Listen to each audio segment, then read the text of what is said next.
Now, the Three Martini Lunch with Greg Corombos and Jim Garrity. And welcome, everyone, to the Thursday edition of the Three Martini Lunch. David French of National Review is in for Jim Garrity, who is off covering the NRA convention in Indianapolis today and tomorrow. We have bad, and crazy martinis, or maybe it's bad, crazy, and crazy. But anyway, we have no good news for you today. That's the bottom line here. And David, let's begin with our first martini, which is the worst kept secret in politics over the past several weeks. And that is that former Vice President and longtime Delaware Senator Joe Biden is in fact running for president in 2020. He launched a 3+ minute video today, basically basing his whole campaign on the fact that Donald Trump's got to go. I don't think he outlined a specific policy proposal on anything, talked more in broad, sweeping terms that 4 more years of Trump would be a really bad thing. Here's part of his announcement. I believe history will look back on 4 years of this president and all he embraces as an aberrant moment in time. But if we give Donald Trump 8 years in the White House, he will forever and fundamentally alter the character of this nation, who we are, and I cannot stand by and watch that happen. The core values of this nation, our standing in the world, our very democracy, everything that has made America America is at stake. That's why today I'm announcing my candidacy for President of the United States. Tad melodramatic there, but a lot of the announcement focused on Charlottesville, which you and I talked about at the time, David, certainly one of the low points of the Trump administration. But when we look at Joe Biden and him entering the race, I think a lot of people have some sort of personal affection for Joe Biden, given all the personal tragedy that he's endured with the loss of his first wife and daughter back in the 70s, and then the tragic death of his son, Beau, a few years ago from brain cancer. But he's basically planning to run as 4 more years of Obama Biden, and it's been 3 years. But from a conservative perspective, more Obama Biden is definitely not what we want. Well, right. I mean, but I think the thing is he's looking at a landscape, and he sees a wide open lane and path to the presidency. And you heard it right there. If you look at what the Democrats did to win back the House, what they did is they won over suburban voters. These are people who are the most upset about Trump, the most unsettled about Trump's sort of character and vitriol, and also probably the least likely to sort of embrace the Medicare for all stuff and the more radical elements of the progressive platforms that are circulating now. So what Biden is doing is it looks like he's got the right idea about how to win the presidency, and that's to say, look, I'm going to turn the page on Donald Trump. I'm going to restore a degree of dignity and civility into American governance, and we're just going to have to, and we're going to contain the damage that Trump has done. That's not a message that's going to dent, impact, sway one single human being in Trump's base. No question about that. But he doesn't have to win one single human being in Trump's base to win the presidency.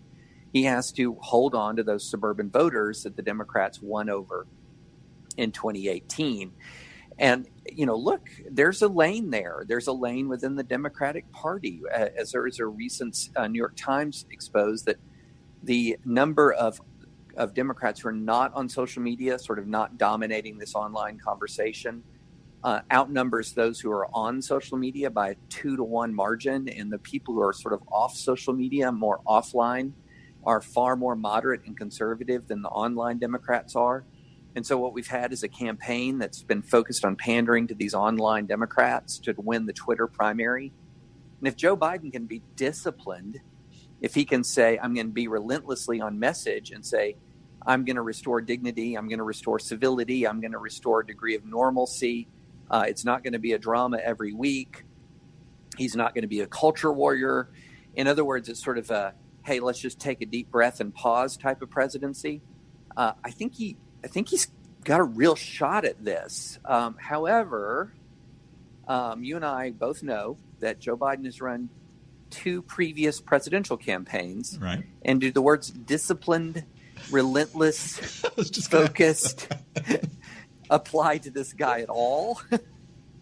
No. So just consider me extremely skeptical that he can run the kind of campaign that he needs to run. Now, if he makes it to the general election, sort of that lack of discipline and sort of his tendency to commit verbal gaffes will be less important because he'll be running against the human highlight reel of gaffes and Donald Trump. But so if he can make it to the general, that sort of lack of discipline won't be as big of a contrast. But in the primary, when there's going to be about every progressive activist in America aiming for him because they know that if he wins, they don't get Medicare for all. They know that if he wins, they don't get that big progressive wish list because he's just not committed to that stuff in the way that other Democrats are. So it's let's just say it's going to be very interesting to see him run as a front runner with every progressive activist in America practically trying to tear him to pieces, given his past track record of running some pretty incompetent campaigns. Which means he's going to need discipline, and given the track record, that could be a difficult situation for him. His 1988 and 2008 campaigns didn't last real long. Got out before the first votes were taken in 88 due to the plagiarism scandal, and then 2008 he got out just after Iowa. So I'm sure he'll do better than the first two runs. My question, though, Joe Biden he's always seemed like a guy, even if you disagree with him politically, who'd let you borrow his lawnmower. He'd have you over for, ribs on the grill, something like that. A guy that people can relate to. But when we talk about whether he'd be a modicum of stability and civility, I also remember the guy who chaired the Robert Bork hearings, the Clarence Thomas hearings, and wore the Princeton hat while he savaged Justice Alito, or Judge Alito at the time, in his confirmation hearing. So would he actually be that guy? Well, I think he would be exactly the guy we've seen for the last, 35 years in public office, right. Which is he alternates between these personas.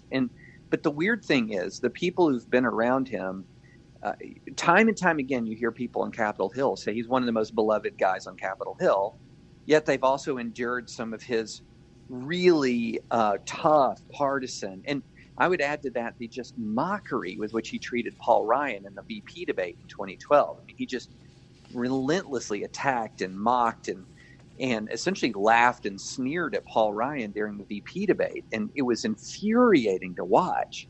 But then, when he leaves the Senate, there were, GOP senators with tears in their eyes talking about this guy. So there's a real paradox here. And I think what ends up happening is that the other aspects of his personality cause people to give him a pass for things that they would ordinarily when they'd ordinarily hold intense grudges. So I think his other qualities have allowed him to get away with some things that would cause other politicians to develop a very different public reputation. And the thing is, that's the kind of thing that can drive sort of pure partisans the most crazy, because they'll see a politician getting a pass for behavior without sort of knowing the larger context, and it just drives them nuts. And so I think you'll see if he runs a campaign against Trump, he'll benefit from this long reputation of more sort of being Uncle Joe, even while he gets about as partisan as a junkyard dog in the actual race. And it's going to drive people crazy if it gets that far. That's the open. To me, the question is, I think if he makes it through the primary, he's the overwhelming favorite to win, and not just because he's polling like that to begin with. It's because to get through the primary, he'll have had to have proven he's a fundamentally improved and different kind of candidate than he's been in the past. He's going to have to be Super Joe to get through the primary, not the same Joe that we've known all these years. So I'm still very skeptical, but given the size of his polling lead, as we have learned, wise political hands will say things like, well, yes, I know he's winning in the polls, but he's got these fundamental weaknesses. And then, as we saw with Trump, they just sort of stay up there high in the polls. Yes, it doesn't matter. And one thing I think about the primaries is I think that if he can hang in there, if he can win Iowa, say, maybe come in second to Bernie in New Hampshire, he's going to crush all opponents in the Southern primaries. I mean, all those sort of red states that never vote for Republicans, but have a big voice in the Democratic nomination process, he's just going to obliterate. He's just that I could be proven wrong in this, but I feel pretty strongly that he will obliterate all comers in the whole swath of southern states, and that's going to be a giant pile of delegates. It certainly is, as Trump found out and Ted Cruz found out to his chagrin, since that was his whole strategy on the Republican side a couple of years ago. And we already see that organized labor is revving up the engines for Joe Biden, which means if he is, in fact, the nominee, those Rust Belt states, Pennsylvania, Michigan, perhaps Wisconsin as well, are going to be even tougher for Trump to hold on to. Yeah, I think that if he's the nominee, there's going to have to be a different path to reelection for Trump than the path to the presidency he took. I think you can pretty much start to write off some of these Rust Belt states. But, again, this is speculation, and it's highly contingent on Biden becoming something we've never seen before, somebody able to weather a Democratic primary. Exactly right. Yeah, there was a factoid that after his second presidential run that he had received fewer votes for president than Sarah Palin had received for mayor of Wasilla, Alaska. So he's got to actually show up and put up some numbers on the board before we can. He's got a mountain to climb, that's for sure. Yes. All right, let's move on to our second martini here, bad/crazy. New York Times. The number of measles cases in the United States has risen to 695, the highest annual number since the disease was declared eliminated in this country in 2000, federal health officials said Wednesday. The total has now surpassed the previous high of 667 set in 2014, according to the Centers for Disease Control and Prevention. The virus has been detected in 22 states. Most cases are linked to two large and apparently unrelated outbreaks. One is centered in Orthodox Jewish communities in New York City and its suburbs.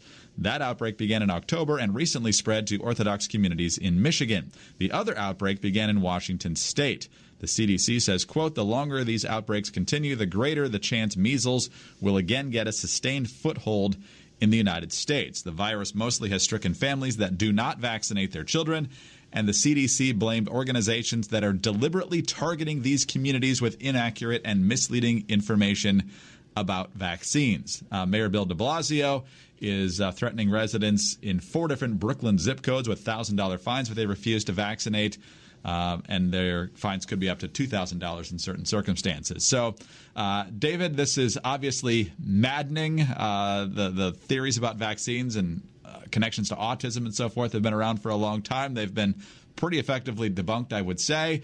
But nonetheless, there's a growing number of people out there that continue to believe that they do more harm than good. It's amazing. It's just amazing. I never thought that I would live to the point where smart people, these are not communities, these are not communities of people who don't pay close attention to things, who don't, obsess over things like their kids' health. I mean, that's why they're doing this.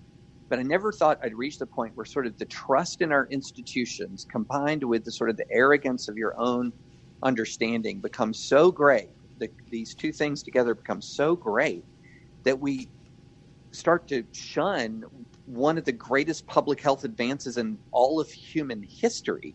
And I was, it really is interesting the different communities this targets. So there's, the Orthodox Jewish community that we've heard of, but then there's an article from a couple of years ago in Wired magazine about the quote, the title of the article is the sickeningly low vaccination rates at Silicon Valley daycares. So this is Silicon Valley. And I'm looking at the chart here. And at the Pixar daycare, only 42% of the children of workers at Pixar were up to date with their vaccines. 42%. Google Facility 2 was less than 50%. Cisco Systems just barely over 50%. And you had more than half of them were below the percentage of kids that is necessary for what's called herd immunity. And so I think this is a product of a couple of things. One is, as I said earlier, this incredible mistrust of institutions. There is, it's almost reaching to the point if somebody is let's put it this way, appeals to authority just don't work anymore. You cannot preface an argument and begin by saying, as a doctor, I believe X. because there will be, in this wide, wide, wide internet world, you're going to find somebody else who's a doctor who can say, as a doctor, I believe. Why? So you can, because of the vast internet world and because of, real failures in other contexts, people have just lost trust and authority. And then the other thing is they've gained too much trust in their ability to discern truth online. If you talk to any doctor now, one of the first things they'll tell you is one of the greatest threats to their practice is what they call Dr. Google, that patients come in with their own pre-diagnosis and course of treatment in their heads and that they've determined based on their energetic Googling.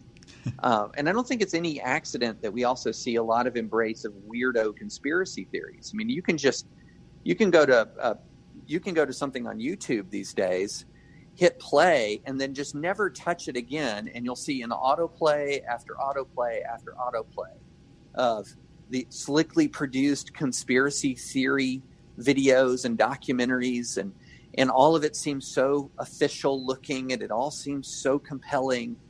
And it really is astonishing the degree to which you can be persuaded of almost anything if you don't have firm pre-existing ideas and convictions. I'll say this, the flat earthers, Greg, have made some pretty interesting online videos. Right. So interesting, you're almost like, I almost wish this was true, like a giant ice wall at Antarctica. I mean, that's cool, right? but it's just, you can watch this stuff and you can get sucked in to the point where, even political figures, my own representative, Mark Green, got into a bit of hot water not long ago when he basically raised sort of a CDC conspiracy theory about suppressing information about vaccines, and so, which was completely ridiculous. But again, we're prone to conspiracies. We are distrustful of authority, and we overestimate our own ability to discern truth. And voila, we're getting measles again. Great. Exit question, which probably deserves more time than we can devote to it here. What do you make of the government fining folks? Libertarian argument would be that's their business. The other argument, of course, would obviously be their decision could affect a lot of other people. I would sort of, as a conservatarian myself, I tend to think that I don't think there's a pure libertarian argument here for against these fines, because the fact of the matter is, if the old saying goes, as my rights end, my rights sort of end when they start to infringe upon your rights, or I don't have a right to infringe upon your rights. One of the things about infectious diseases is the first word of that phrase, infectious. These are things where you're not simply talking about containing the damage to your own family and to your own children. You're talking about extending the damage to other families and other children. And that's where, I really draw the line at this notion that says, well, it's completely my decision. Well, when you're talking about your decision directly radiating out in the form of infectious, in the form of infection into other people, I'm beginning to get less sympathetic. David, let's go to the final martini, Crazy Martini. You wrote this story, so I'm guessing your analysis will be spot on of the contents of this column. The title is Dehumanizing Speech is Still Free Speech. You say, if you're going to ask a conservative which predominantly leftist idea is the greatest threat to our nation's culture of free speech, I'd expect that they'd immediately answer with, quote, speech is violence. It's an understandable response. After all, speech is violence is not only the most dramatic claim, it's a claim that has occasionally justified and rationalized actual violence, including on campus. But there's another claim, one that's slightly less lurid and thus somewhat easier to justify. It applies in the most emotionally fraught debates about race, sexuality, and gender, and it goes something like this. No person should be required to debate his right to exist. Free speech is fine, but dehumanizing speech is something else entirely. For example, if you argue that a man cannot get pregnant, you are erasing trans people. If you argue that marriage is a union of a man and a woman, then you are dehumanizing gay people. And you go on to say that an atmosphere that is truly devoid of meaningful debate is one that is more likely to give birth to bankrupt ideas when the debate's not allowed to happen because you're somehow questioning someone's existence. So, David, explain how much of a problem this position is becoming and what the right counter to it is. Yeah, I wrote this because for a couple of reasons. There was a little bit of an online explosion over the last week or so because a progressive writer named Jesse Singal, who's a strong advocate for free speech, was calling out this tendency on the left, and the left responded very angrily towards him. It's a virus that started, as many of these anti-speech viruses do, on college campuses, and it's spreading in particular to places like Silicon Valley. And it's essentially an argument you've heard the, I'm for free speech, but kind of argument. I'm for free speech, but I'm not for hate speech, or I'm for free speech, but sometimes speech can be violence. Well, this is the latest I'm for free speech, but, and it's I'm for free speech, but I'm not for dehumanizing speech. And then dehumanizing speech is basically defined so broadly as to mean like anything that questions my existing ideas about things like race, gender, sexuality. And so you can't even, in some quarters, have an argument about can a man have a uterus? Because if you argue that a man cannot have a uterus, transgender activists will say you are erasing their identity, not disagreeing with them about an important matter of gender identity, but erasing their identity.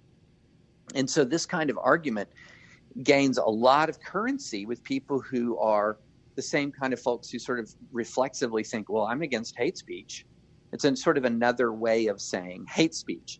And it gets pretty ridiculous in its application. So, for example, Google created, which is only, one of the arguably probably top 5 most powerful corporations in the United States, creates a board that is designed to look into the ethics of artificial intelligence.